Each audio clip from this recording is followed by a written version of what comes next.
Welcome to Desperately Seeking the 80s. I am Meg. I'm Jessica, and Meg and I have been friends since 1982. We went to middle school and high school together here in New York City, where we still live. And where we are currently podcasting about New York City in the 80s. I do rip from the headlines. And I handle pop culture. Let's get started.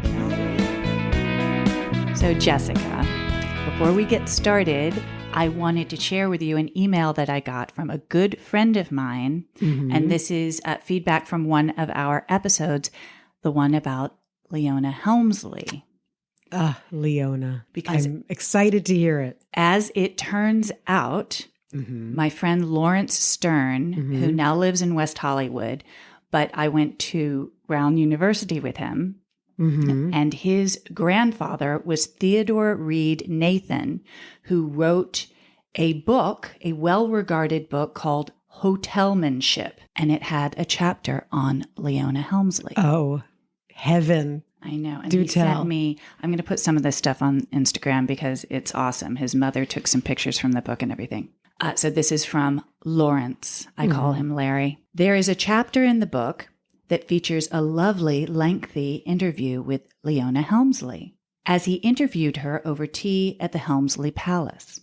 They got along great. This is Lawrence's the grandfather. Yes. And in the section about her, he referred to her as the Queen was in the parlor. He also made it quite clear that she was in charge of every single detail at her hotel.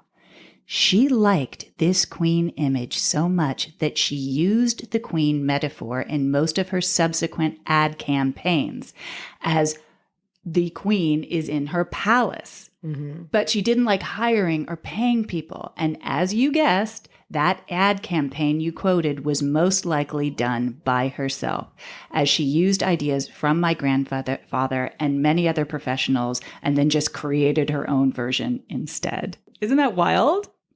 You know, it's just so freaking predictable. That's the worst thing. As someone who is in the word business, I gotta say, the ripping off is to be expected. But it's interesting that he can trace the whole queen thing and subsequently the Queen of Mean to his grandfather. So that's pretty awesome. The provenance of the name. If I asked you to call me Empress, would you? I love that you actually took a moment to be like, so I'm trying to say yes. I know, you're like, she had a bad day. She did have a bad day. I did have a bad day. But you know what? Tell me. You did good things this day, and it was very difficult for you, but you managed to get through it, and here we are together, and I'm very proud of you for all the things that you did on this difficult day. Everyone should have a friend like Meg to affirm them under all circumstances, because you even give me affirmations when everything's my fault. And I am deeply grateful for that. I don't know if that's true, but I think that's a good thing to do every once in a while. No, I'm overstating the case, but thank you. You are the sweetest. Oh, did you notice that we have a guest in the studio already today? Are you talking about Dear Alfie? No. The fly? Yes. Okay, I am not going to pay attention to the fly. I can't help it. And this is the loudest fly that has ever lived. I don't even know how it got in here. Oh, well, I know how. It's 81 degrees in New York today. It is very warm today. Ugh, they've hatched. Well, I hope that my story is so scintillating that it will drown out whatever distractions this fly is causing. It will knock it right off the wall. Yeah. All right. I'm very excited. Yay, Meg. Okay. Are you ready for your engagement question? Oh, I love this. Yes. I'm wondering what your favorite mafia movie is. Do you have one? Do you enjoy that kind of cinema? Well, I do. But you know what's really weird? Because, of course, I'm thinking Goodfellas and that's my personal favorite. Yeah, or even The Untouchables. Yes, The Untouchables. Stuff like that. But do you know what the first one was that really jumped into my head? What? Johnny Dangerously. Oh. There was one guy who did that to me once. Remember that? That was a Joe Piscopo vehicle. Anyway, so that's very 80s, Okay, Johnny true, Dangerously. very. But yes, I like the genre generally. I love the genre, and I definitely went through, a huge Godfather phase where I was just felt like all this was so romantic and dangerous. What was that terrible mob movie with Christian Slater and like Richard Greco? Who has even spoken of him in decades? How did that come to me? Do you know what I'm talking about? I It do was not. called something like Mobsters. Sorry. No. I asked you a question. Digression. Okay, so it will not surprise you that today's story, today's offering, is about the mafia. All right.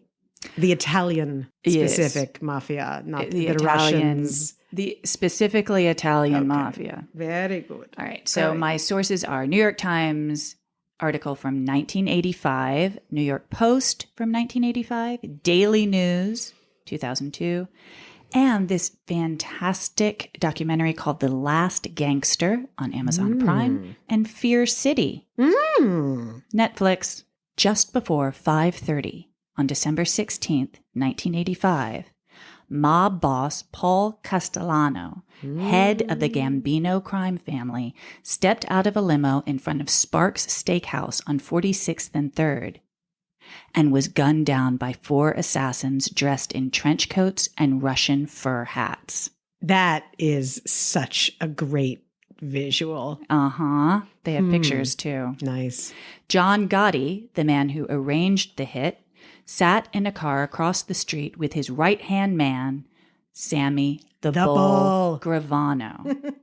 And within days, John Gotti had taken the reins of the Gambino family. The Gambino crime family, along with the Genovese, Lucchese, Bonono, and Colombo families, made up what's known as the Commission, which facilitated illegal activity across all 5 boroughs of New York. In its heyday, 70s and 80s, the mafia controlled the labor unions, construction, and real estate. All New Yorkers were, in a sense, paying taxes to the mafia because of its stranglehold on so many industries. Bank robberies, hijackings, drugs, murder, extortion, loan sharking, gambling, you name it. Organized crime controlled virtually everything you can think of. Isn't that interesting? That is fascinating. And each mafia family was structured in a way to evade law enforcement. Actual crimes were committed by soldiers who would kick the money up to the higher ups. Omerta, the code of silence, is what kept everyone in line. Omerta is an extreme form of loyalty and solidarity in the face of authority. And one of its absolute tenets is that it is deeply demeaning and shameful to betray even one's deadliest enemy to the authorities. And no one knew that better than Sammy the Bull Gravano. He grew up in Bensonhurst. Where everybody knew each other's business but looked the other way when they had to. Remember in episode 2, Yes. Tragedy in Brooklyn? Yes. When Sammy was a made man, he arranged for the Bensonhurst community to give up Yosef Hawkins' shooter at a meeting at Tally's Bar, which was his regular social club. They all had their own favorite social clubs. But anyway, so when Sammy was younger, kid in Bensonhurst was like a campus for future gangsters.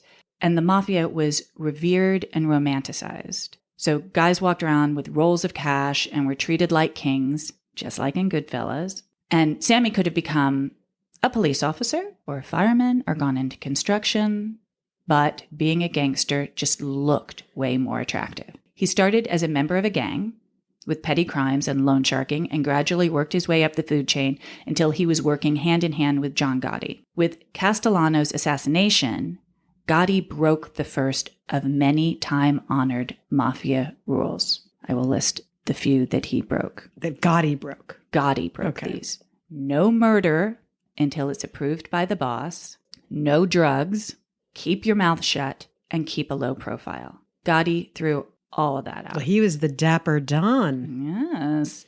He preened around in custom $2,000 wool double-breasted black pinstripe suits. He got a blow dry and a barber snipped the hairs in his nose and ears every morning because he wanted to look perfect for the paparazzi. Really? Sammy, in the meantime, was doing all of Gotti's dirty work. He was the go-to guy for murdering family and friends. Apparently, you would just never see it coming.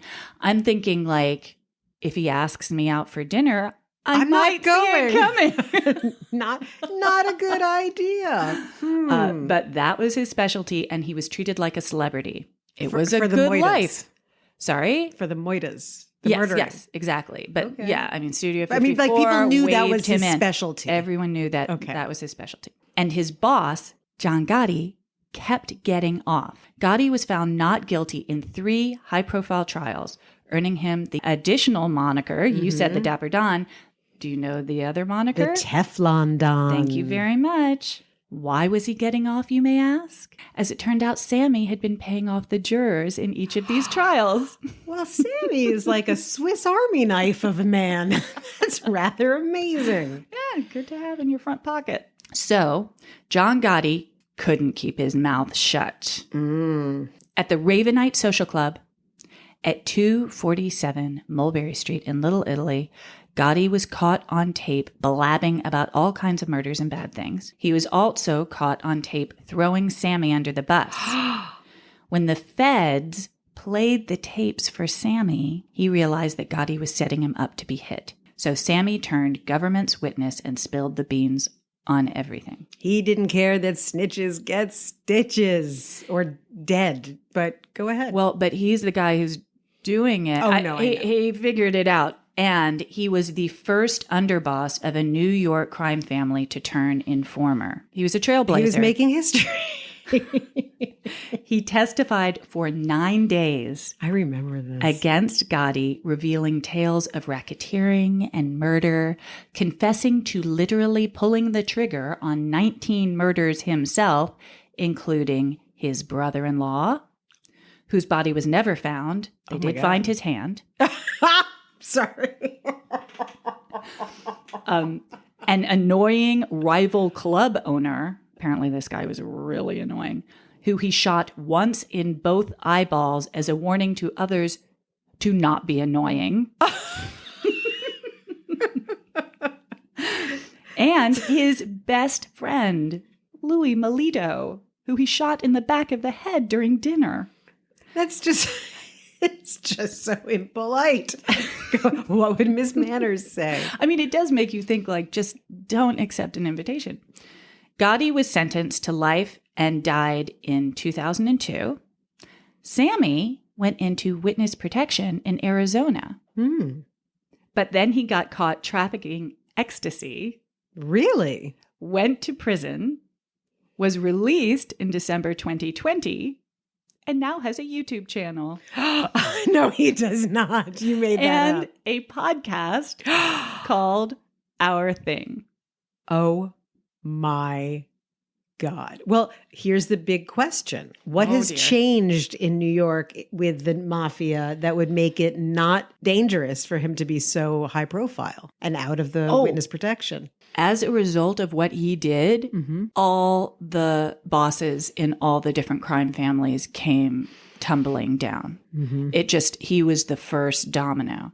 And it just destroyed their control over all of this stuff. I mean, obviously, I'm sure there's still some sort of organized crime happening in the city, but the mafia that we know from, The Godfather and really what John Gotti was representing just doesn't exist in that way anymore.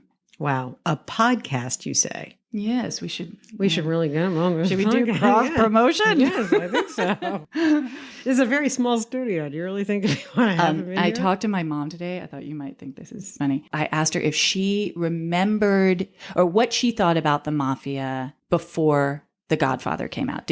What was her, how did she think about it? Like, did The Godfather kind of like make it all public? And she said, actually, in a sense, yeah. I mean, everyone knew about the mafia from Prohibition and Frank Sinatra. She said, Daddy didn't like Frank Sinatra. My grandfather didn't want to say why he didn't like Frank Sinatra while really? his daughters were swooning over this man. But clearly, he had a distaste for the shady connections Frank had. Fascinating. And she said something else. She said, after Paul Castellano was gunned down at the steakhouse, when you went out to dinner in New York, you knew to always sit facing the door, as though that's going to help. I don't know. You dive under the table before You can see it coming. Well, if it's Sammy the bull, I guess, or you see someone's carrying a violin case. I just love that all these New Yorkers are still going to go out to dinner, but they're going to face the door. Well, do you know how I remember the trial and coverage of Gotti and all of that? Mm-hmm. In my mind's eye, it's the court, the artists. I just remember what they looked like from those drawings and the white hair. Obviously, I remember what it looked like in real life, but the first thing that pops into my head, those drawings, and those were kind of are they not a big deal anymore? I guess because cameras are allowed in the not courtroom. Always. They are not always allowed in the courtroom. And Ghislaine Maxwell. Oh, yes. I've got to send you this. It's amazing. She was being sketched by a courtroom sketch artist. Mm-hmm. And so she started sketching the artist. Oh. So the artist has a sketch of her sketching him. Creepy. A little. Well, she's already pretty high on the creep scale. So I guess unsurprising. Although a hidden talent. Who knew? Sex trafficking, little chalk drawing. Who knew? Well, that is fascinating. And it certainly brought up some fond memories of days of yore. Remember what they also did? You know what that just reminded me of? Some of the fashions were kind of hilarious.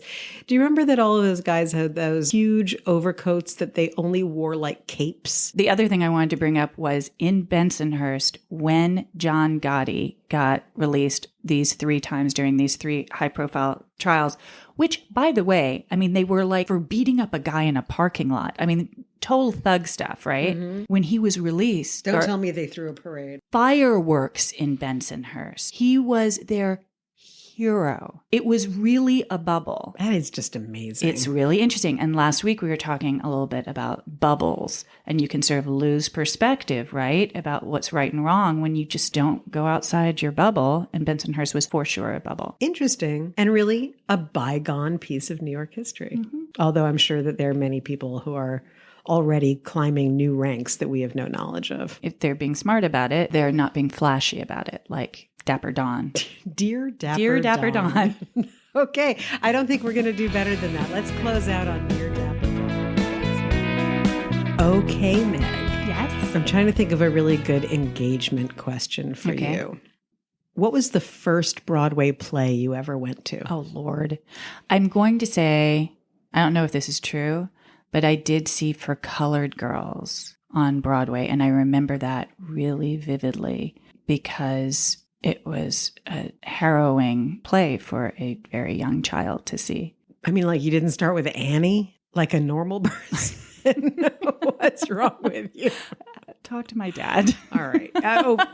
Good point. Okay. I think the first Broadway play I ever saw was either Annie or A Chorus Line. I saw both of those too. And I remember seeing A Chorus Line with my grandparents, my mom's parents. And I was just old enough to be horrified with the sex talk and sitting next to my grandparents as though they had no idea. I think it just went over my head. I don't think you can have it go over your head when the song is Tits and Ass. Oh, that's true. Yeah, that's kind of right out there. And even more cringy, I guess with your grandparents, was the young man who's talking about, I think he's talking about realizing that he's gay. And I was just like, I just want to faint right now. Thank you. But my topic today is one of the reasons that everyone goes to New York, which is Broadway. And I'm bringing this up because one of our listeners, also one of our dear friends, Georgina from school, asked me to tell a particular story. I think she lets us say her name. Oh, now. Does she? Yeah. Oh, thank God, because that was just cumbersome. Regina has asked me to tell this very particular story. Great. I can't wait. Okay. And I'm going to tell it in chronological order. So we're going to talk about some plays and musicals that were the hits of the 80s. So what I noticed when I was going through each year, you can see what some of the social concerns or trends at the time were by what was being presented on, I'm intrigued. on Broadway. So we're going to start with 1980 and I'm going to rattle through the whole list. Okay. 42nd Street, Amadeus, Barnum, Brigadoon, Camelot, Children of a Lesser God, 5th of July, Whose Life Is It Anyway? And Your Arms Too Short to Box with God. Is there a theme there? Well, I think that the first, let's see. The first group. The first group is pure fantasy nostalgia and for very specifically for another time. Sure. Right? So major escapist, but they were all like really big. Oh my God. I remember seeing Barnum with my mother. I hated it. Well, I liked the musical, but here's what I hated about it. They had clowns in the audience.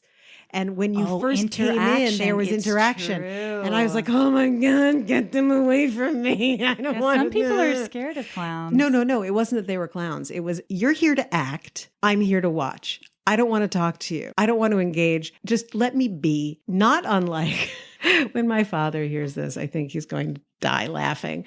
I must have been 10.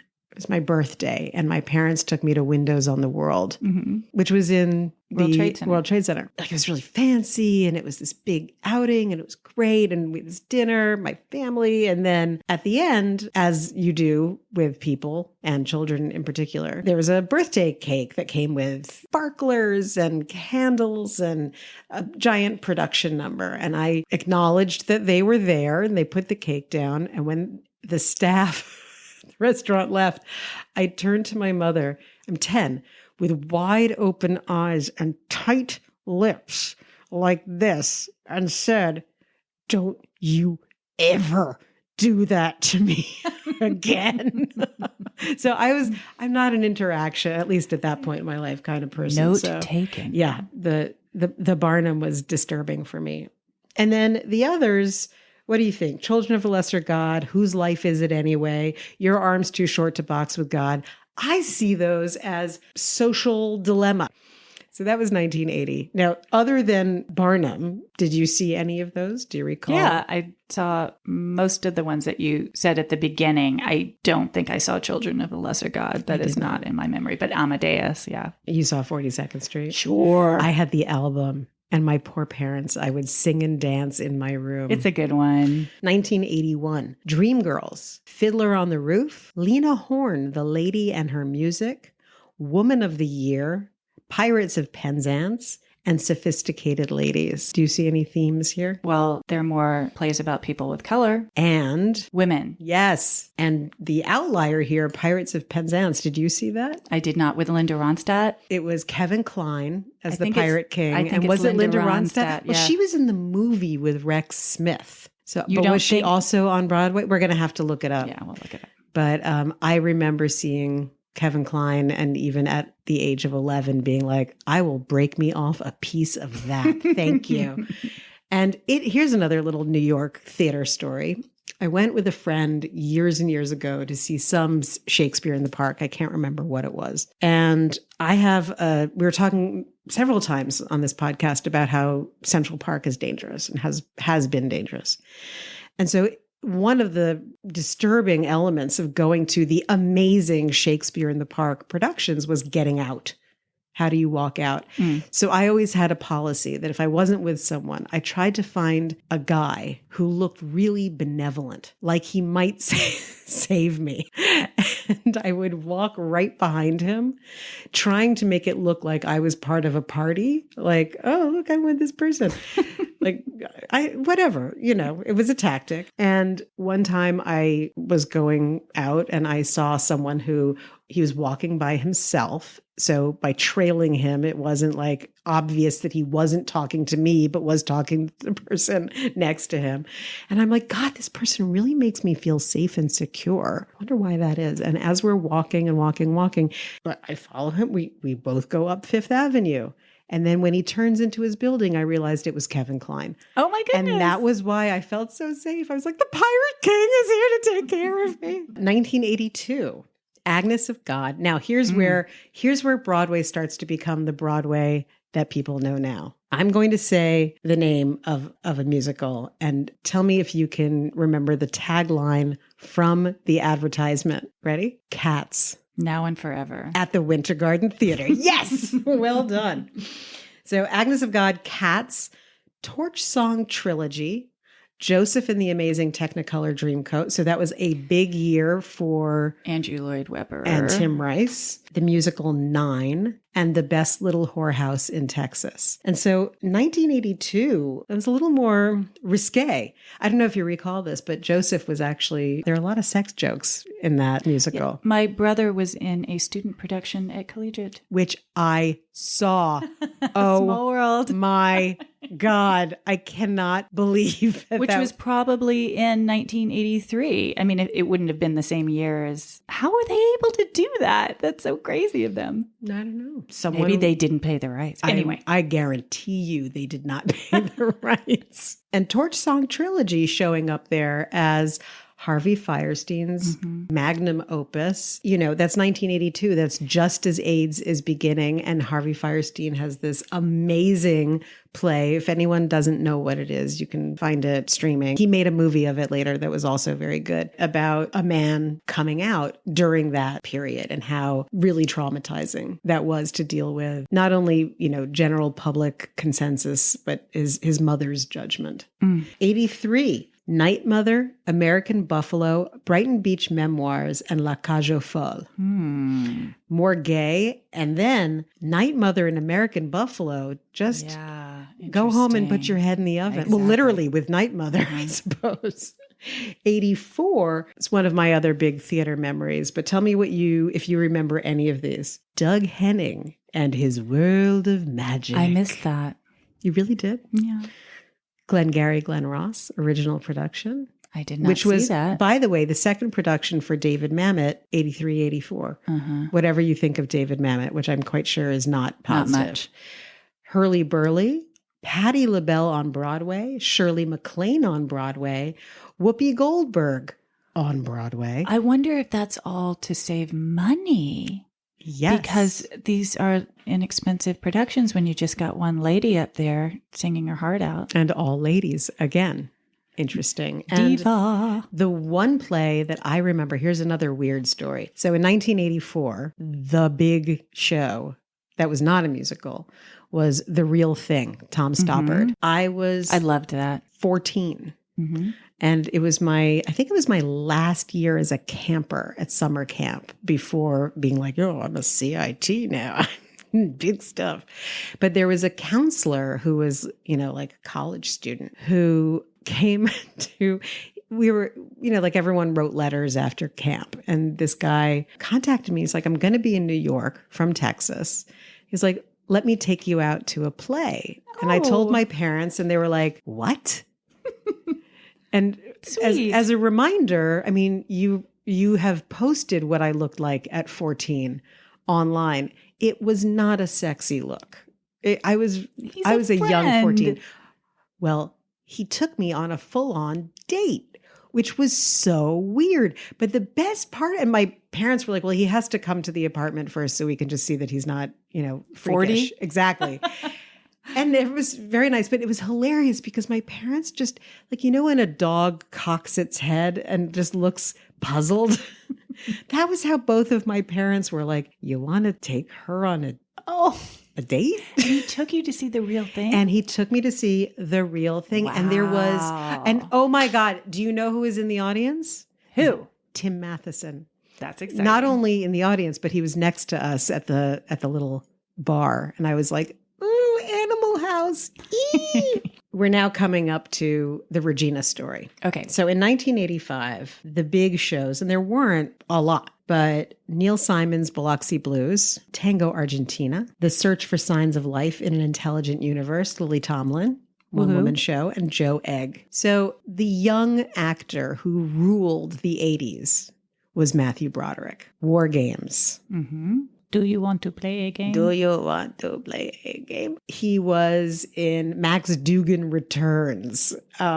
He was in Ferris, but much later. He was like an entity, and he was doing like after school specials and stuff like that. But he was a known entity, but he wasn't like a star yet. This was his big breakout Broadway performance, to the best of my knowledge.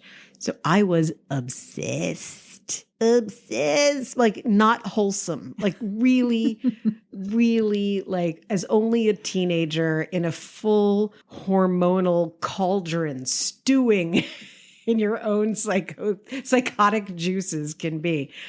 Obsessed. And Regina found this very entertaining. And I think she also thought he was cute, but I don't know if she was humoring me or what. But we came up with this elaborate plan to kidnap him. Oh. At the stage. He's not tall. He's not tall. Well, Regina was probably taller than he was. There's no question that Regina was taller than he was. And he was slight at the time. He's a little burlier now, but you could probably take him. I don't know. It didn't come to that? It didn't come. So, but I think the problem lay in the plan. Oh. Really, because the plan soon became known to us at school as we passed notes in Mrs. Alvarez's geometry class. The Matthew Broderick garbage bag plan. And the plan was simply to accost him with a hefty bag outside the stage door and somehow like put it over his head and then somehow get him off his feet and drag him off in a hefty ice cream. You're smart, girls. But it was, I'm just saying that was as far as we got. And at one point we actually did genuinely consider going to the stage door. And then we were such chickens that we didn't even go. And you wouldn't even go to the stage No, we didn't even go. door. We want an autograph. No, nothing.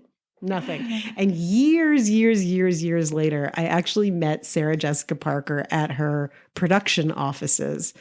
And I mean, a normal person would be like, oh, Sarah Jessica Parker. I was like, you're married to the Matthew Broderick garbage bag plan. Apparently you feel the same way I do. We have so much in common. You should option my book. So that was 1985 in a nutshell. And moving on from there, I think you made a really good point about how cheap it is to do a one-person show, because 86 was Jackie Mason, The World According to Me. By the way, I don't know if you recall this, but there was a craze in our all-girls school where everyone started talking like Jackie Mason. Do you remember that? A little bit. And I don't know what it was, but all of these waspy kids were walking around like, hey, what's going on? I don't understand. It's okay. I'm Jackie Mason. Weird. Lute, Robert Klein on Broadway, House of Blue Leaves, and here's another Broadway anomaly, Nicholas Nickleby. Oh, God, that was so good. It was so good, but do you remember that it was 2 performances? Well, because it was like 800 long. Years long. Yes, but I had never been to a show where you had to go back the next day. Yeah. So that was kind of, it was like taking the SAT. It was like taking the LSATs. It was like taking the bar exam. That was life-changing for me, that show. Really? Why? Mm-hmm. Just the staging of it was brilliant. All these people playing all these different characters. And I love Charles Dickens, so that didn't hurt. 1987, Anything Goes, a revival of Cabaret, Burn This, Fences, and Safe Sex. Have you ever heard of this? Never heard of that. It's like a public service announcement onto Broadway. What's occurring to me, though, there in every single year, there's at least 1 or 2 or 3 very dark play on Broadway. I feel like Broadway right now is... I feel like right now Broadway is... very song and dance. 1987 was also the year that Les Miserables came to Broadway, well as Starlight Express. I would have loved to have seen Starlight Express. Can you imagine? For those who don't know, Starlight Express was, what's his name? Andrew Lloyd Webber's big flop, which was, if I remember correctly, it was about like a train, and the actors were all on roller skates. They were all on roller skates. Going in a circle around the audience, something completely fakakta. Sounds insane. Immersive and amazing. What were you going to say? That there's something dark? Oh, Les Mis is dark, but it's also triumphant. Exactly. Yeah. So it's a little bit different. You know, they're opening lots of roller skating rinks in the city.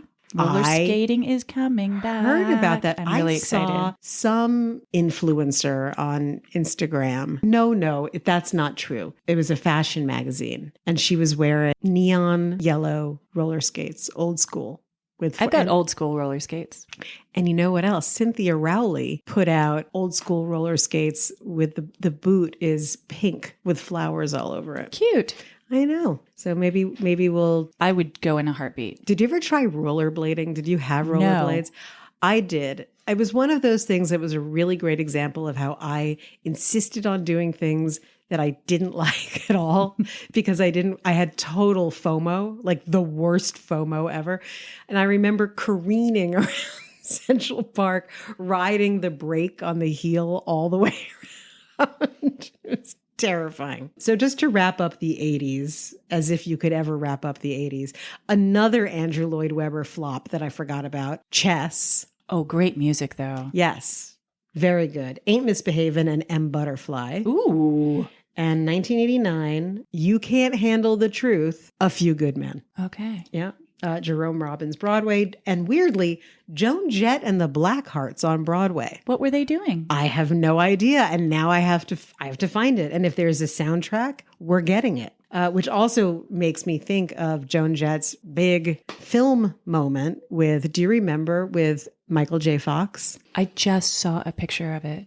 Somebody just Light of posted Day. it. Yeah. Light of Day. And, where he's got a guitar and she's got a guitar. He's like and awkwardly there's- holding a guitar and she's kind of like... he's a very good guitar player, actually, Michael J. Fox. But the poster is awkward, true. And it's neon. The fact that they were cast as siblings is one of the Is that what funniest it was? things. I was Yes. like, what am I looking at? I'm Yes. not entirely sure what I'm supposed to be getting see from this. each of them, but There's a cognitive dissonance happening here. no. So yeah. And my favorite, closing out the 80s, the Heidi Chronicles, Wendy Wasserstein. Did you see that? I did not see that. Well, for those who enjoy good theater, reading the Heidi Chronicles is worth it if you want to know where and how and what women were thinking and just the trials and tribulations of womanhood in the 80s. The Heidi Chronicles is the best. And this is my last Jessica anecdote. I used to do aerobics, talk about the 80s. Wow. At a place, I know, at a place on 79th Street, East 79th, called, are you ready? You're not ready for what it's called. I'm preparing myself. I don't think you're ready. Body Design by Gilda. Oh my God. I went there too. No, you did not. Sure. Are you serious? Oh my I had God. blocked it out. Body Design by Gilda. Why we were going to aerobics, Why we were in we college. going to aerobics? We were in college. I must have done it for a summer or something. Well, there was one other woman in the class who was as uncoordinated and schlumpfy as I was. And I kind of stalked her in the dressing room. I was like, who is this person who I identify with? And lo and behold, it was Wendy Wasserstein. So my great love for her has many facets. So that's a quick tour of 80s Broadway. I will say that the ones that stick with me the most are the ones from when I was very young, the musicals from when I was very, very young. And that was when the spectacle of Broadway, it was the first time I ever saw it. And it was just overwhelming. Yeah. I mean, I think certainly of the ones that you mentioned, I mean, the real thing, the way that it switches, it's the storytelling for me. Mm-hmm. I mean, the same thing with For Color Girl. I'd never even thought about telling a story the way that show was structured. Chorus Line, for that matter. I mean, it was all very unique to see theater doing what only theater can do. I think it's also, you know what it is? In the 80s, New Yorkers went to the theater. You could afford it. It wasn't corporate entertainment. It wasn't Disney. It was absolutely a night out. And you could take your family for a night out. It wasn't this prohibitive $1,000 tickets thing that's happening. It was a normal part of life. Yeah. And what I was going to say is, I mean, later on with Andrew Lloyd Webber, you started to see the big spectacle. But with a lot of the shows that you were talking about, early on, it's just about telling a good story. It is not about lights and moving platforms and spinning things. None of them did that. When I say the spectacle of like 42nd Street when I was 10, it's rows and rows and rows of people doing the same thing, and the noise, like just of the tap dancing. Well, on 42nd Street, though, they did have the big dime that they danced on. Remember? Oh, yeah. That Jerry was like Orbach. Busby, It was the Busby Berkeley moment. Well, anyway, this is reinvigorating. So, Jessica, does the name Three Finger Brown ring a bell? Is that anything like a Dirty Sanchez? You don't know what that is? No. Oh, I'll tell you. Just whisper it to me later. All right. You can look it up in Urban. Yeah, it's very disturbing. But it's like on the really tame spectrum of disturbing. But okay, so Three Finger Brown, it sounds like it's either a sex act or, gangster. That's the word I'm looking for. It's some kind of guy who your father had to deal with in some way. And he was wondering why he was called Three Finger Brown. And my mother was like, well, perhaps it's in the name. Well, I know a story about, so my dad grew up in Brownsville, which was where the Jewish mafia was, Murder Incorporated. One of the family stories is that my grandfather, who was a very good pool player, was playing pool in the neighborhood. And it was Louis Lepke, like one of the big guys was there with his henchmen. And one of the henchmen kept tapping my grandfather's pool cue. That's fuck not him up. okay. Exactly. And then eventually my grandfather, without any warning, turned the pool cue around and went to smack him upside the head. And the guy was pulling out a gun. Oh my and God. The mob boss was like, no, you were wrong. Stop it. Go back and play. Thank God. No kidding. Mean streets of Brownsville, man. Gritty. Good story. Yeah. Well, and have a good weekend. See you next time. Bye. Rate and review if you have a chance. Or Three Finger Brown will come and get you.